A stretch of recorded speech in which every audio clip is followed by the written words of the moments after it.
There are towns in America that don't appear on maps anymore. Not because they were destroyed. Not because people left. But because something stayed. I didn't believe stories like that.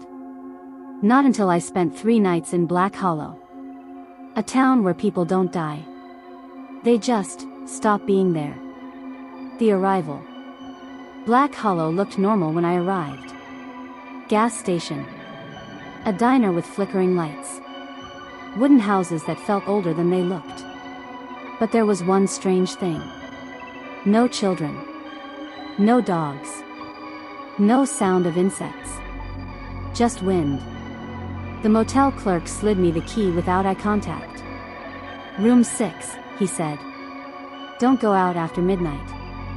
I laughed. He didn't. First night. At 11:58 p.m., the town changed. The wind stopped. No cars. No lights turning on or off. Even my phone lost signal. At 12 a.m. exactly, I heard footsteps outside my motel room. Slow. Barefoot. They stopped at my door. And then, silence. The discovery. Next morning, police tape near the diner. A woman had disappeared. No struggle. No blood. Only her shoes, neatly placed on the sidewalk. Like she stepped out of reality. The rules, written on a wall. Behind the diner bathroom, scratched into the wall. 1. Do not look outside after midnight. 2. Lock doors but do not trust them. 3. If you hear your name, do not answer. 4. Shoes mean it's already too late. I felt sick. Second night. I locked my door. Sat on the bed. Didn't move. At 12 a.m., something whispered my name. From inside the room. Not behind me. Not outside. From the wall. The truth begins. An old man knocked on my door at sunrise. You heard it too, he said. He told me Black Hollow wasn't haunted. It was hungry. Every night, it takes one person. Not randomly. It takes those who notice it. Cliffhanger. That night, I found my shoes outside my motel door. Perfectly placed. Facing inward. Meaning. The town had already chosen me. The wall was listening. I didn't sleep that night. Not because I was scared. But because something inside the apartment felt awake. Around 2:17 a.m., I heard it again. Not a knock. Not footsteps. A voice. Very soft. Very close. It came from inside the wall behind my bed. At first, I thought it was pipes. Old buildings make sounds all the time. But pipes don't whisper your name. It said it clearly this time. My name. I sat up slowly, heart pounding, holding my breath. Hello? I whispered. Silence. Then. I hear you breathing. My blood ran cold. The voice wasn't loud. It didn't echo. It sounded like someone standing inches away, separated only by drywall. I didn't respond. I just listened. I've been here longer than you, the voice said. Longer than the walls. I grabbed my phone and turned on the flashlight, aiming it at the wall. Nothing. Just cracked paint, and faint stains that looked like they had been painted over many times. The voice sighed. You can see where they tried to hide me. That's when I noticed it. A straight vertical line in the wall. Perfectly sealed. Perfectly painted. Too perfect.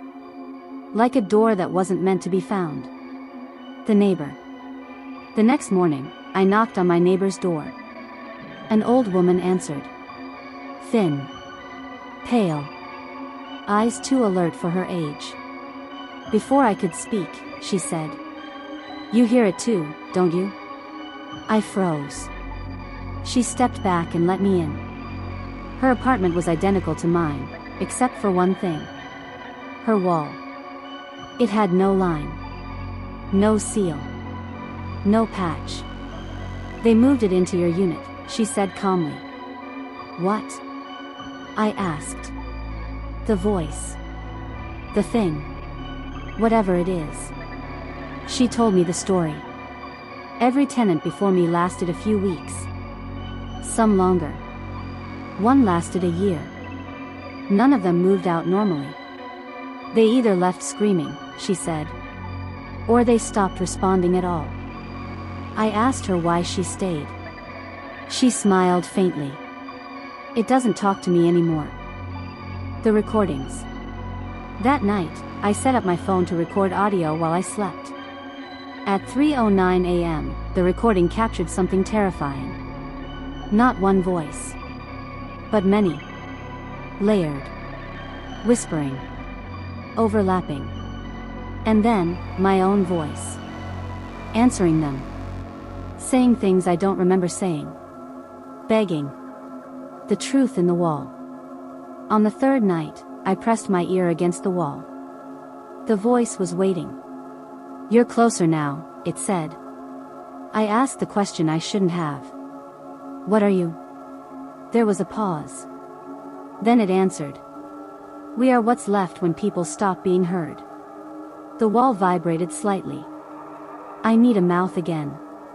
Cliffhanger. That night, I dreamed of hands pushing from inside the wall. Trying to break through. Trying to borrow my voice.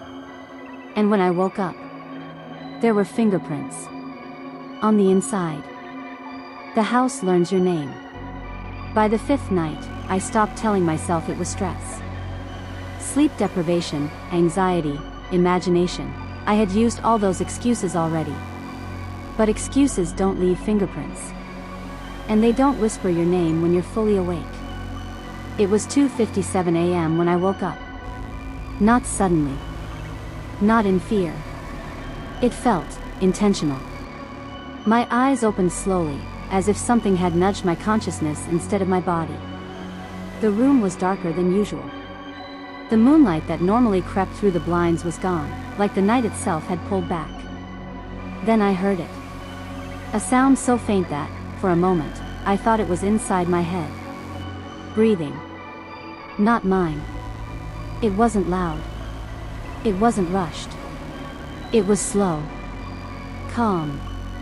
Patient.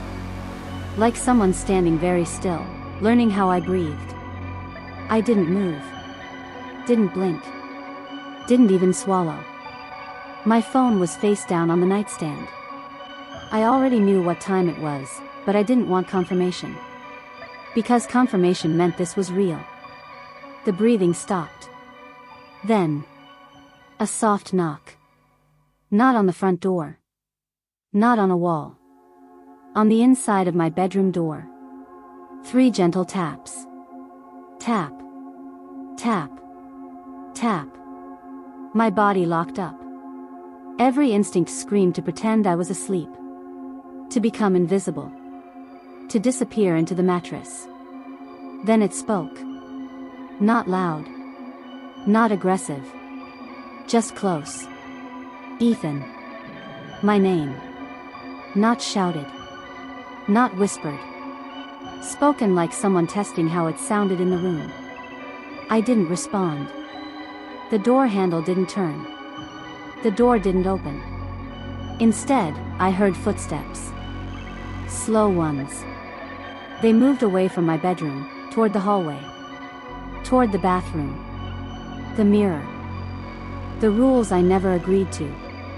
The next morning, I found something new taped to the fridge. A piece of yellowed paper, folded once.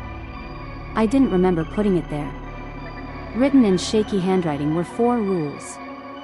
1. Do not look into mirrors after 3 a.m. 2. Do not answer if it calls your name. 3. Do not leave your bedroom between 3 o'clock and 3:15. 4. If you break a rule, it will learn something new. I stood there for a long time, staring at the list. My handwriting looked nothing like that. I checked the rest of the house. Every mirror was exactly where it should be. No cracks. No shadows. No movement. But something felt informed. Like the house knew what I knew now. That night, I tried to stay awake. I kept every light on. TV playing quietly. Phone in my hand. Coffee beside me. 2:58 a.m. came faster than it should have. The lights flickered. Not off, just dimmer. The TV volume dropped on its own. My phone vibrated. No notification.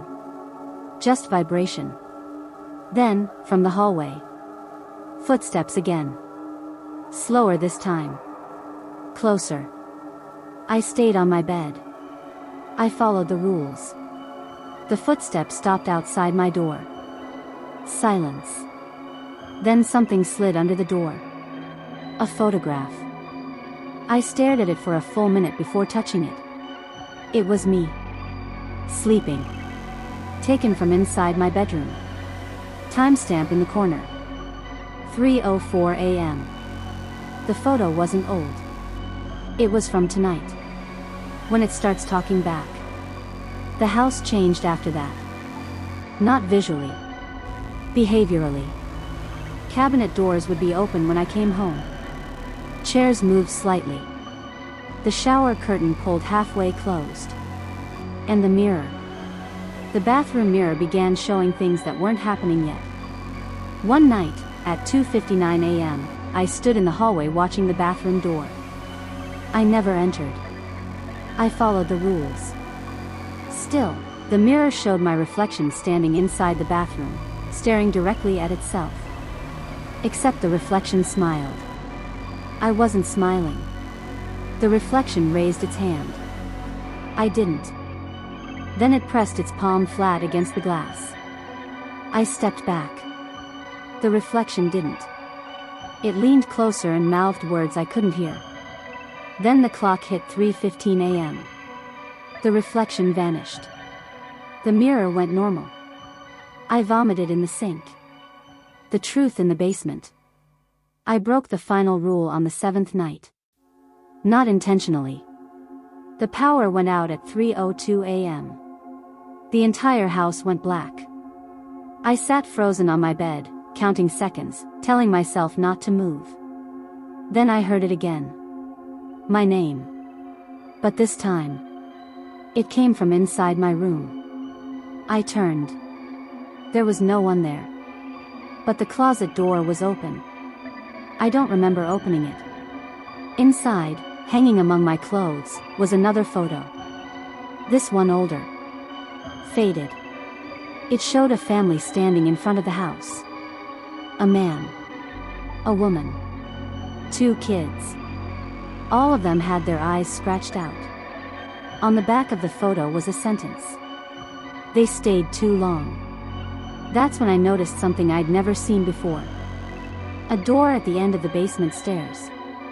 I don't remember a basement door. I went down during the day. The door was real. Unlocked. Inside were mirrors. Dozens of them. All cracked. All facing inward.